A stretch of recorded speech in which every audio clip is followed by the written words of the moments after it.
Hey guys, welcome back to the Hunting Haven. Would like for you guys to come along with us today as we go through sighting in a brand new crossbow.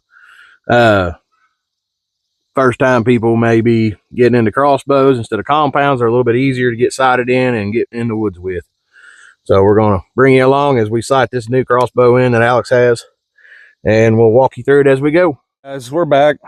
So what I got laid out here is a brand new crossbow I just picked up.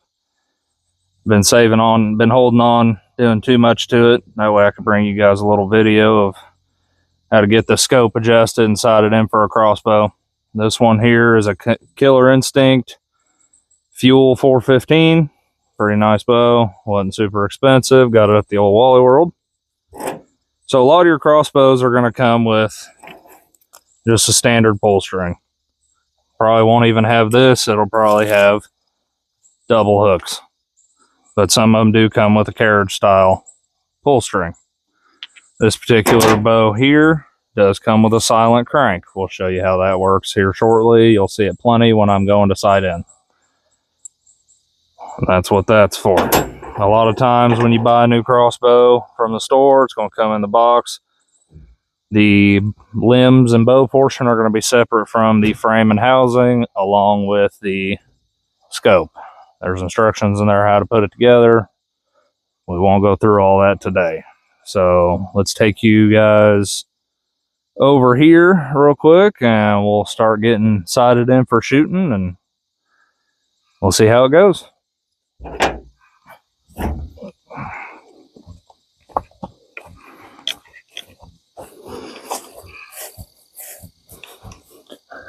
I personally, when sighting in, we tend to use some sort of shooting stick, some sort of platform to be able to be a little more steady on the bow.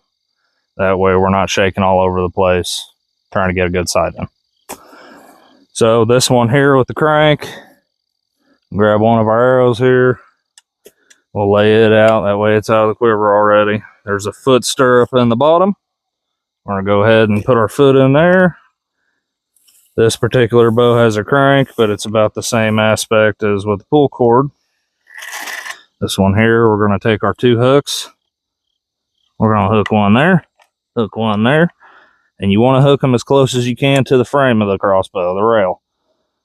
That way you're not pulling all sideways and crooked. This one here, I just get to cheat a little bit. This is a silent crank. If you're going to use these for hunting, you need to make sure you have a silent crank. And some cranks don't allow you just to let go. That's another thing you got to watch. You got to be real careful with crossbows because you get your fingers or any digit down in front of the string, there's a possibility you'll lose a finger over it. It's also why they have these guards here. That way you don't lose fingers. So let's get this cocked back. Hear that click? It clicked in and locked in. A lot of your crossbows nowadays have a safety on them. That way you can't let the string just go once you get it cocked back. Unhook our hooks. Let's get it all wound up. Get it all tied up. And then it's important to note, guys, that, as he said, a lot of these crossbows come with different style cranks. This one's built in. I know the one I have is not built in, and it actually clicks when I use it. So that's just something to keep in mind when you're out shopping for new crossbows. It's kind of a preference thing. It really is. It also depends on what you're doing with the crossbow. If you're hunting or if you're just wanting to shoot it for fun. Yep. So let's get this all put up here. I'll give you guys an idea. He's shooting 20 yards. Yep. All right. So in crossbow scopes, it'll be hard to show you guys, but you're going to have a crosshair, which looks like a big plus. Generally, that's your 20-yard mark. Then you'll have little marks going down. It generally goes 20, 30, 40, 50, and so forth. And that's what we're kind of out here doing today, is trying to figure out where those drops are and at what distance. And generally, a lot of times we'll mark it right here on top of the scope with a piece of paper and some tape. That way we just we know in case we put it up for the year and we don't remember. It just keeps it good. Each year you should be coming back and zeroing out just in case anyway. So right here we're going to try 20, which should be my center mark. We'll shoot a group of probably 2. That way it's generally you'd want to shoot a group of 3, but we're kind of losing a little light tonight and I've kind of cheated a little bit and I've shot this at 20 already. So, but I'm going to go ahead and double check it since I did mess with the sight. Try to get back here. Here we go.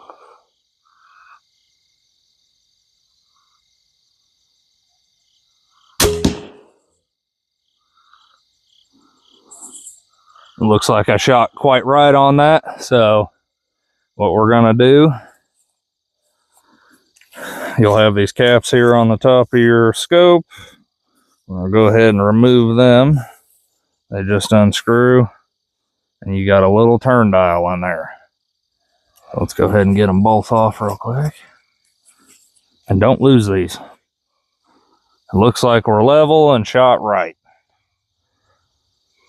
So your top one, I don't know if you can see that right there. It's got an up arrow and it tells you the 1 click is equal to a 1/4 inch at 100 yards.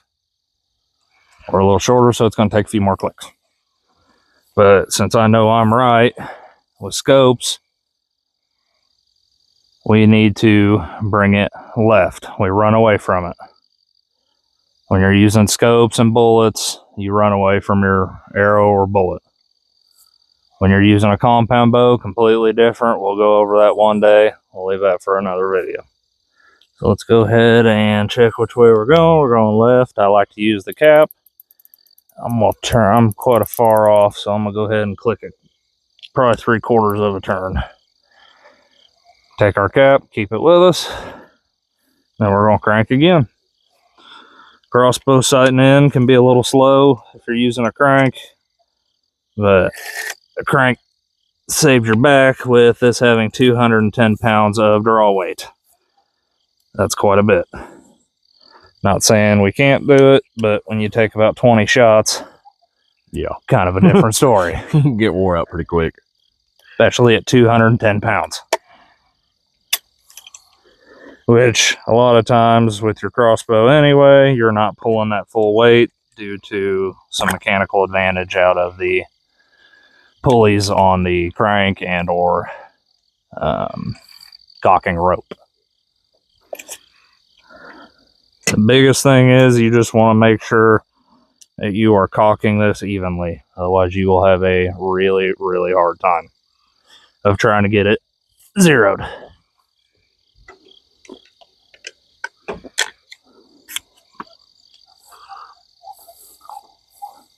Alrighty.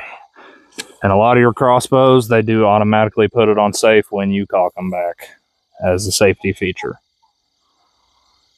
So let's get back on it. See where I'm at.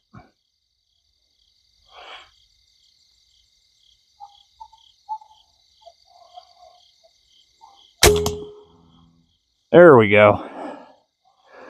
So let's go ahead and take a walk up there and just see how I did on these first 2 shots. Make sure we're grouping well.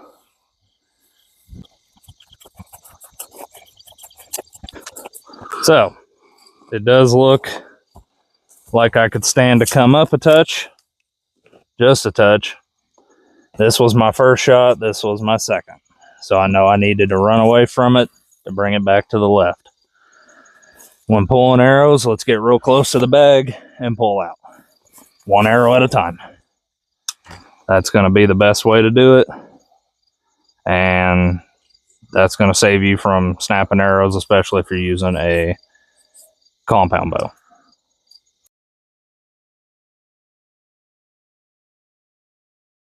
All right, since I'm going to make a few more adjustments here, we are going to get out our handy dandy little cap I keep in my pocket because you really don't want to lose them. Now that we've made a big adjustment, we're going to start fine-tune adjustments, which is going to be a lot less clicks. 1, 2, I'll probably just leave it at 2. It looks like I could probably stand to come up there. So I'll just take it to 3 clicks on that one and see where I'm at. So we're just going to repeat the process. If you got a crank, it's going to make your life a lot better. I'm not saying you have to go buy a crank. This is my first crossbow and my first crank crossbow. It was something I knew I wanted. So let's crank this up real quick. Hear that click? It went on to safety. A lot of times I push forward a little more to undo it. A little lever here usually. That'll let you clip your hooks. There we go.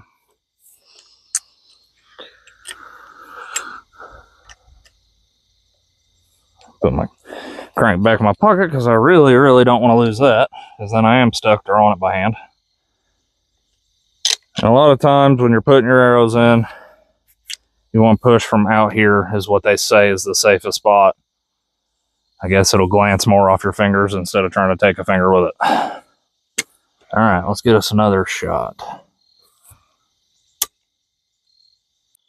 For your drops, you're not going to adjust. They are set at what they're set at. It could be, generally it's going to be 20, 30, 40, 50, all the way down the line. So you really just need to go back through them all and test them. So now that I know I'm bullseyed at 20, which is your base setup, we will go ahead and proceed to move back and test our drops, and make sure you remember what pocket you put your caps in so you're not frantically searching for your caps. Caps just help protect the inner workings of the adjustments and the scope itself. Yep. So we're going to gather up our items here, leave the quiver behind because, well, I'd rather shoot with it off.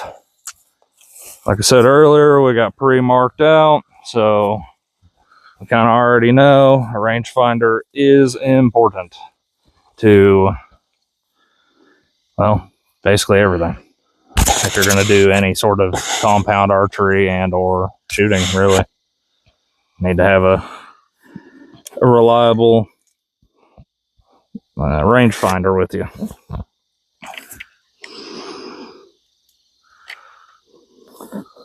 So I like to put a little tension by hand there, just to keep them on,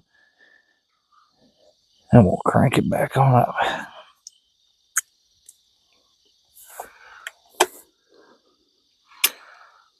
And that's the thing too, you can buy a crossbow at, you know, $300, or you can buy a crossbow at $3,000. Same like everything hunting, work your way up to it. You don't have to buy a super expensive crossbow. Yeah, you don't have to start out with the most expensive top of the line crossbow. Like I said, I got this one here at the old Wally World, and it hits just as hard. Nope. All right, let's try out our 30 yard, which should be my first drop.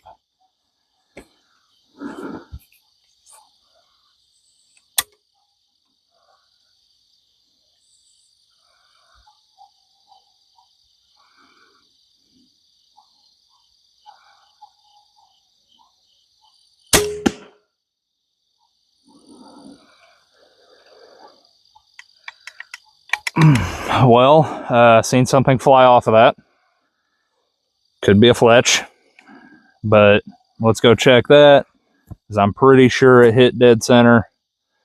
Pretty confident of that, of where I seen. So follow me on up here. It's a little.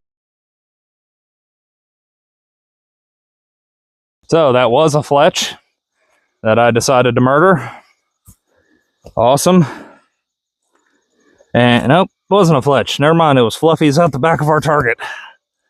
We do a lot of archery, so we tend to blow out targets pretty quick. Yep. As you can see, I shot some fluffies out of it. These bags, when they start getting so old and shot through, you'll start having blow-throughs.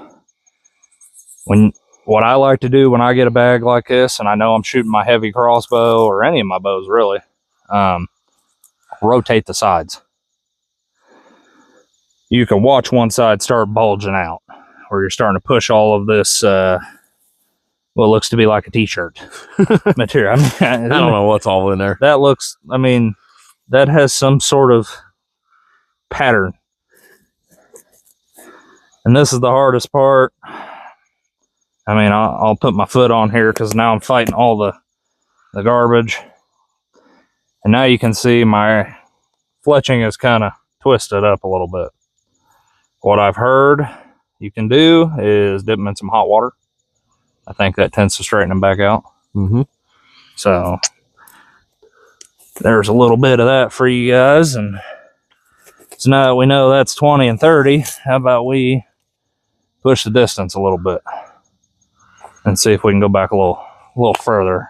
Yep.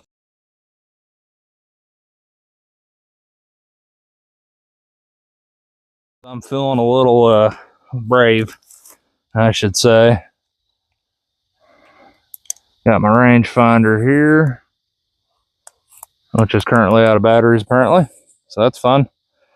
I'm gonna guess this about 40 or about 50. Real world situation here now. Yeah, now you're kind of just guesstimating. A lot of times in the woods, we like to go ahead and pre-range certain landmarks on the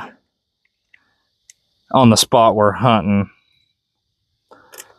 That way we don't really need to pull out our rangefinder every single time we need to range a deer because we know the landmarks. Like I said, new crossbow, so I'm still getting used to it. Love to bring you guys along on stuff like this, as we're showing you what the beginning of the before season even starts of what we're doing. Yep. We do this every year. Yep. Hopefully not sighting in things constantly, but no, but double checking sights and that. It is very important to double check because we, as an ethical hunter, we are not into wounding animals. I'm guessing this looks about 50, which is my second to last drop.